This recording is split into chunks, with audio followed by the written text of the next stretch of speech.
दोस्तों, आज हम आपको एक ऐसे केस के बारे में बताने जा रहे हैं जो जुर्म की दुनिया में एक इतिहास बनकर रह गया। न्यूयॉर्क पुलिस डिपार्टमेंट यानी NYPD के बड़े बड़े इन्वेस्टिगेटर्स, यहाँ तक कि FBI के इन्वेस्टिगेशन के बावजूद यह केस आज तक सॉल्व नहीं हो पाया है। अब इसे अमेरिकन इतिहास का काला सच कहिए या एक डरावना श्राप, ये आपके ऊपर निर्भर है।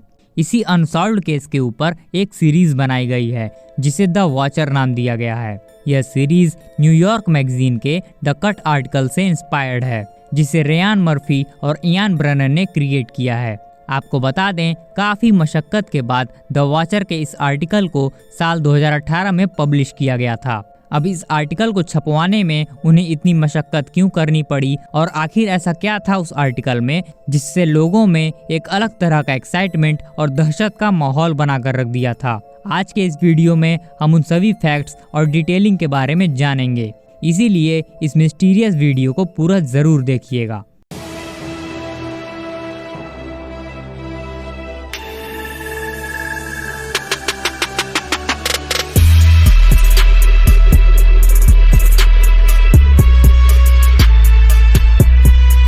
हिंदी और इंग्लिश दोनों ही लैंग्वेज में अवेलेबल इस मिस्ट्री थ्रिलर सीरीज को नेटफ्लिक्स पर रिलीज किया गया है। जैसा कि इस सीरीज में दिखाया गया है, डीन और नोरा ब्रैनक अपने दोनों बच्चों के साथ न्यू जर्सी के वेस्टफील्ड नाम की जगह पर बने अपने सपनों के महल में रहने आते हैं। ये उनके लिए सपनों का महल इसलिए है क्योंकि इसे हासिल करने में उन दोनों कपल ने अपनी जिंदगी भर की मेहनत और कमाई लगा दी है, ताकि वो भी खुश रहें और अपने आने वाले भविष्य को भी खुश रख सकें। सब कुछ ठीक ठाक चल ही रहा होता है, तभी अचानक से उन्हें एक अननोन लेटर मिलता है जो कि द वॉचर के नाम से था। उस लेटर को किसने और क्यों लिखा था पता नहीं, लेकिन उस लेटर में उनकी फैमिली की वो सारी जानकारी थी जो आमतौर पर किसी अनजान आदमी के पास नहीं रहनी चाहिए। पहले तो वो उसे एक प्रैंक समझकर नजरअंदाज कर देते हैं, लेकिन फिर एक के बाद एक लगातार उन्हें ऐसे ढेर सारे लेटर्स आने लगते हैं जिसमें उस परिवार को जान से मार डालने तक की धमकी दी जाती है। इस परिवार को यह लगने लगता है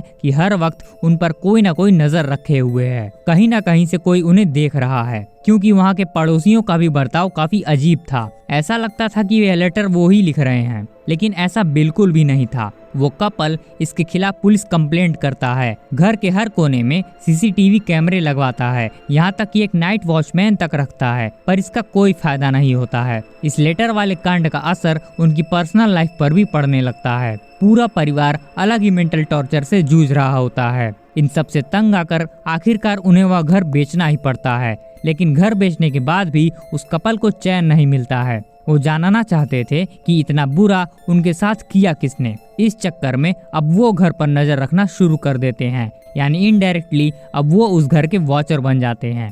दरअसल ये वॉचर्स उस घर में रह चुके लोग हैं जो वहाँ आने वाले नए लोगों पर नजर रखते हैं, सिर्फ यह जानने के लिए कि यह कांड सिर्फ उनके साथ ही हुआ है या इसके और भी विक्टिम्स हैं। लेकिन इस सबके बीच इन वॉचर्स का भी एक वॉचर है जो इन सभी लोगों पर नजर रखे हुए है। अब वो कौन है यह पता लगाते लगाते यह सीरीज खत्म हो जाती है, क्योंकि असलियत में जब NYPD और FBI के बड़े से बड़े 30 मार खान नहीं पता लगा पाए तो ये नेटफ्लिक्स कहाँ से पता लगा लेगा। रियल लाइफ के द वॉचर की कहानी भी सेम यही है, बस इसमें नाम और कुछ कैरेक्टर्स बदल दिए गए हैं ताकि किसी की भावनाओं को ठेस ना पहुंचे, क्योंकि इस कांड ने बहुत सी जिंदगियां तबाह की हैं। न्यूयॉर्क मैगजीन के द कट नाम के एक आर्टिकल से हमें पता चलता है कि साल 2014 में डेरेक और मारिया नाम के एक कपल ने 657 बुलेवार्ड नाम का एक घर खरीदा था, जो कि न्यू जर्सी के वेस्टव्यू में स्थित था।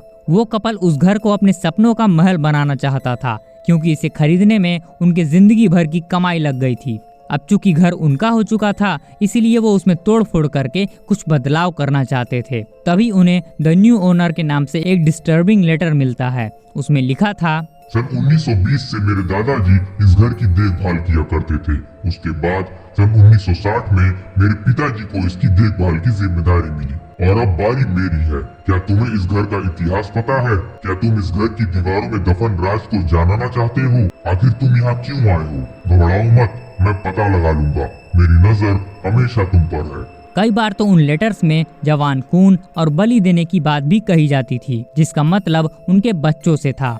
अब जाहिर सी बात है, अगर किसी को भी ऐसा लेटर मिलेगा तो उसकी फटेगी ही। इस डर से वो कपल डायरेक्टली उन पर केस कर देता है जिससे उन्होंने घर खरीदा था। उनका आरोप था कि घर के पुराने मालिक डरा धमकाकर घर खाली करवाना चाहते हैं, इसीलिए उन्हें यह डिस्टर्बिंग लेटर्स भेज रहे हैं। लेकिन उन्हें क्या पता था कि उस घर का पुराना मालिक भी यह सब झेल चुका है, इसीलिए तो उसने यह घर उन्हें बेचा था। अब ये वॉचर कौन है और वो ऐसा क्यों कर रहा है, यह राज आज भी राज ही बना हुआ है और यह राज उस वॉचर के साथ ही चला जाएगा। नेटफ्लिक्स की इस सीरीज के मेकर्स ने रियल लाइफ के विक्टिम से भी बात की और साथ में ही इस सीरीज को प्रमोट करने की भी बात कही थी, लेकिन उन्होंने साफ मना कर दिया क्योंकि यह कांड उनके दिमाग पर एक डरावने सपने जैसा असर कर गया है जिसे वो जिंदगी भर नहीं भूल पाएंगे। जब तक जिंदा हैं तब तक तो बिल्कुल भी नहीं। इसीलिए वो लोग इस सीरीज से भी दूर रहना चाहते हैं ताकि उनके जख्म ताज़ा ना हो जाएं। अब जैसा कि नेटफ्लिक्स की पुरानी आदत है, यहाँ भी उसने पूरी कोशिश की है कि कुछ भी अधूरा ना रहे। इस चक्कर में कहानी को काफी तोड़ मरोड़ कर दिखाया गया है ताकि सीरीज किसी एक कंक्लूजन पर आकर खत्म हो जाए। लेकिन सच तो ये है कि आज भी यह केस अनसॉल्व्ड है और तो और उस घर को लोग भूतिया घर के नाम से भी बुलाते हैं। वहाँ रहने वाले लोगों को आज भी वह डिस्टर्बिंग लेटर्स आते रहते हैं। हालांकि घर के कुछ मालिकों ने यह दावा किया है कि यह सिर्फ एक अफवाह है। जब तक वो उस घर में थे तब तक उन्होंने खुशहाल जीवन जिया, उन्हें ऐसे कोई लेटर्स नहीं मिले। इस बात को दबाने की पूरी कोशिश की गई कि यह एक झूठ है, ये कोई मजाक कर रहा है। लेकिन जब तक मामला शांत होने वाला रहता तब तक फिर पता नहीं कहां से एक नया लेटर आ जाता। तो आपको क्या लगता है, क्या ये कोई प्री प्लान साजिश है या किसी का घटिया प्रैंक है? लेकिन ऐसा भी क्या प्रैंक करना, होकर एक ही चीज के पीछे पड़े रहना, लोगों की जिंदगी के साथ खिलवाड़ करना, ये कोई प्रैंक नहीं बल्कि एक सीरियस क्राइम है। लोगों की जिंदगी के साथ खिलवाड़ करने का हमें कोई हक नहीं है, फिर चाहे वो कोई अपना हो या पराया। वैसे अगर आपने इस सीरीज को देखा है तो उसका एक्सपीरियंस हमसे कमेंट बॉक्स में जरूर शेयर करिएगा और इसी तरह के इंटरेस्टिंग वीडियो के लिए हमारे चैनल को भी सब्सक्राइब कर दीजिएगा। मिलते हैं नेक्स्ट वीडियो में।